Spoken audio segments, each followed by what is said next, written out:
there is a truth that's a little chilling, and many Shih Tzu owners don't want to hear it.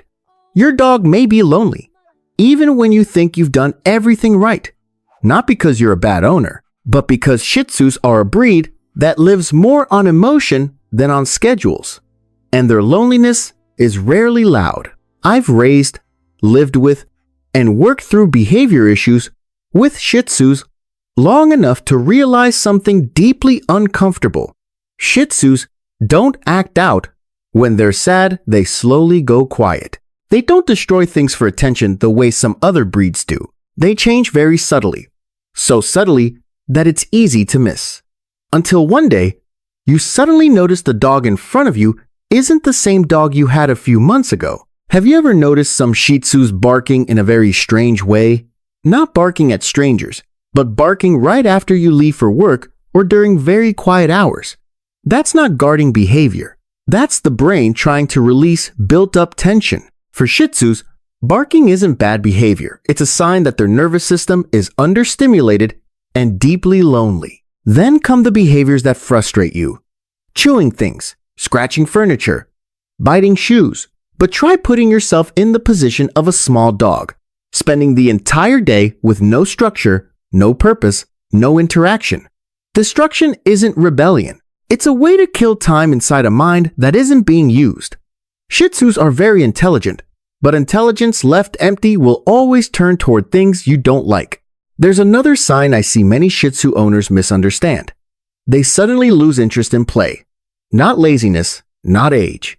It's because playing alone for too long causes their brain to give up. Shih Tzus were not designed to entertain themselves for hours. They need real interaction, new sense, the feeling of doing something with someone. When that disappears, they withdraw. Very quietly, very sadly. Then comes the phase many people think is cute. The Shih Tzu that follows you like a shadow, everywhere you go. Waiting outside the bathroom, sleeping only when touching you. It sounds sweet, but the truth is, this is attachment anxiety. A dog afraid of losing connection, a dog that doesn't believe the world is okay when you're not there, and that is an exhausting mental state for them to live in. Prolonged loneliness also shows up in the body. I've seen Shih Tzus lick their legs until the fur falls out, eat erratically, suffer digestive issues, gain or lose weight for no clear reason. This isn't personality. This is chronic stress. And stress in dogs isn't very different from stress in humans. Some begin trying to escape, not because they want to roam, but because their social instinct pushes them to search for stimulation, for smells, for life. Others start peeing in the house despite being perfectly trained. Not out of spite, but as a way to self-soothe, to mark, I still belong here. Another easily overlooked sign. Sleeping too much. Sleeping to pass time. Sleeping to avoid the emptiness. When you come home, they spring to life like they've just been given oxygen. When you leave, they slowly shut down again. And at the deepest level, something few people want to name. Depression in dogs. It's real. I've seen it. A Shih Tzu that no longer responds to a familiar voice shows no interest in the world, whose eyes dull very slowly. No pain, no noise, but very real. The most important thing I've learned after many years with Shih Tzus is this. They don't need you home all day, but they need a life with emotional structure. They need something to do. They need safety signals. They need the feeling of being expected, of being able to predict, of being connected. If you're raising a Shih Tzu, pause for a few seconds and ask yourself, is your dog truly living or just waiting? Leave a comment if you've ever noticed one of these signs in your Shih Tzu. Not to blame yourself, but to understand them more deeply. Because it's very possible that little dog has been trying to talk to you for a long time, just in a language we often miss. There is one more missing piece that many longtime Shih Tzu owners only realize when it's already a little too late. Loneliness doesn't appear when you're absent, but when life becomes too predictable for them. Shih Tzus don't need loud stimulation. They don't need to run 10 kilometers or learn 50 commands, but they are extremely sensitive to rhythm. When every day looks the same, the same corner of the house, the same smells, the same walking route, the same hours spent waiting for you to come home, their brain slowly starts to shut parts of itself down. And when the brain shuts down, behavior drifts. Not violently, not explosively, but quietly, almost invisibly. Many people think buying more toys is enough. But Shih Tzus don't play for the toy itself. They play for the context where you exist. A toy without emotional presence is just an object. What they need is the feeling of, I'm doing this with someone. That's why a small shift in roles, turning meals into missions, walks into exploration, a few minutes of interaction into a fixed ritual can change a Shih Tzu's behavior surprisingly fast. Another thing many people miss: Shih Tzus read their owner's emotions far better than you think.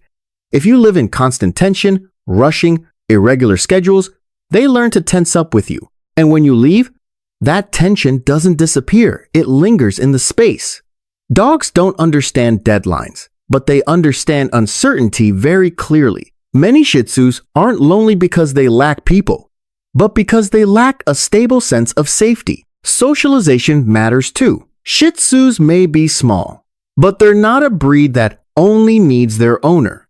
They need the scent of other dogs, signals from the outside world, small interactions to keep their brain from shrinking inward. A short meetup, a new place, a different environment can visibly bring them back to life. And finally, perhaps most important of all, don't wait until behavior becomes a problem before you pay attention. With Shih Tzus, bad behavior is often the final stage. Before that comes a series of very subtle signals that only an observant owner will notice. If you're raising a Shih Tzu, take a moment to look at the small changes in your life and theirs. What feels like a minor detail to you can be an entire world to them. Leave a comment and share your Shih Tzu story, how they changed when you became busier, more stressed, or away from home more often. Many people reading the comments will realize they're not alone in this. And if you want to understand Shih Tzus more deeply, more slowly, and closer to their true nature, subscribe to the channel. Not to learn quick tricks, but to learn how to live with a sensitive creature in a way that lets both of you breathe easier. Before this video ends, I want you to hold on to one single idea, not as a warning, but as a way to re-examine the relationship you live with every day. With Shih Tzus, loneliness is rarely loud. It doesn't arrive as dramatic destruction or extreme behavior. It arrives through very small, very slow changes. And because of that, it's easy to overlook. Shih Tzus don't need a perfect owner. They don't need you to be home all the time, and they don't demand that you do everything right. What they need is a predictable rhythm, an environment stable enough for their nervous system to know today is safe and tomorrow will be too. When that rhythm breaks, when connection becomes fragmented, their brain begins adapting in a defensive direction. And that adaptation is what creates the behaviors people often label as bad, difficult, or just their personality.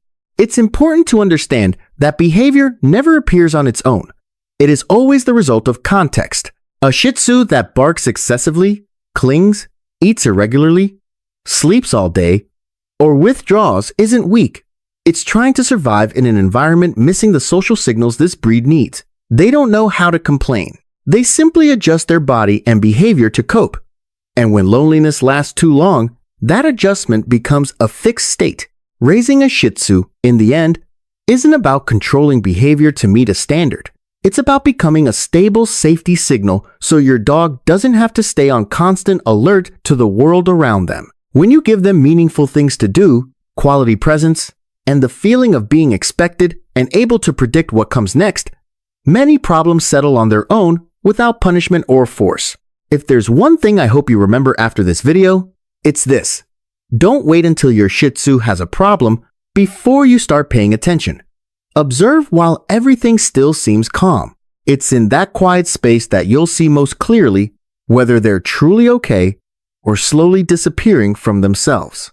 Thank you for staying until the final moments. If this video helped you see your Shih Tzu differently, subscribe to the channel to continue exploring deeper content about the behavior, emotions, and inner world of this uniquely sensitive breed. And don't forget to leave a comment sometimes Simply sharing your story is already a very real form of connection for both you and them.